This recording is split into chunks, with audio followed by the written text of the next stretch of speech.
Now, if we've got a situation where we've got more variables than we've got equations, such as what we have here. If you look here, I've got four variables. I've got a w, an x, a y, and a z, but I only have three equations.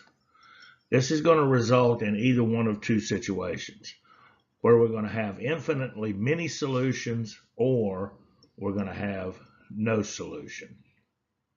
Now, once again, I did not, in this video, take the time to enter in the matrix, but you can see here that I had to do a 3 by 5 matrix. I had four variables and one constant, but we have entered those coefficients and that constant, those constants into the matrix. And when I run the reduced row echelon form, I come with this result. Now, what's my answer going to be? I'm going to do one equation, and then from there I think you can see what happens. Well, let's look at this. This is W, this is X, this is Y, this is Z. We got an equal sign here, 5. So I've got 1W minus 2Z equals 5. And if I solve that for W, then I'm going to have, and think about that, negative 2c is going on the other side of the equal sign. I'm going to add 2z to both sides.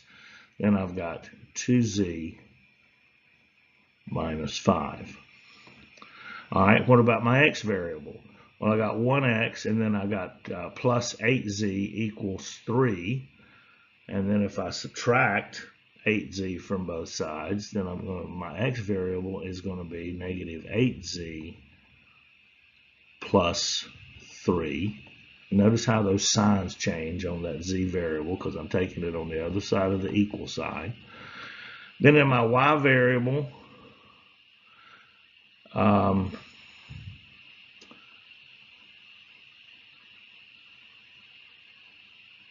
I have 0y. So I just got negative 8z. No, my y variable, excuse me, down on the third row.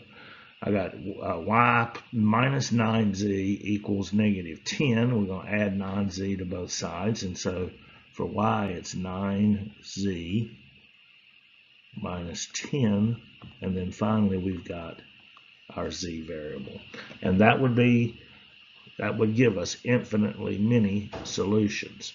And and what we really should do, and I'm not going to take the time to do it in this video, is we should substitute each one of these terms in for the variable. Remember, this is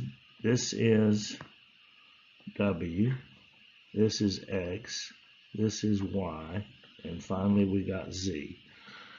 Into that and see if we come up with a true statement in each of the three equations. And like I say, I'm not going to take the time to do that in this video. It's really more of just recognizing and how to write it. Now let's go look at another example. And once again, I've got four variables and three equations. And so again, this is either going to result in infinitely many solutions or no solution. And over here again, you can see that I have entered I've built the matrix as a 3 by 5 matrix, four variables, one constant in each of the three equations. But here, after I run the reduced row echelon form, I've got 0, 0, 0, 0, 1.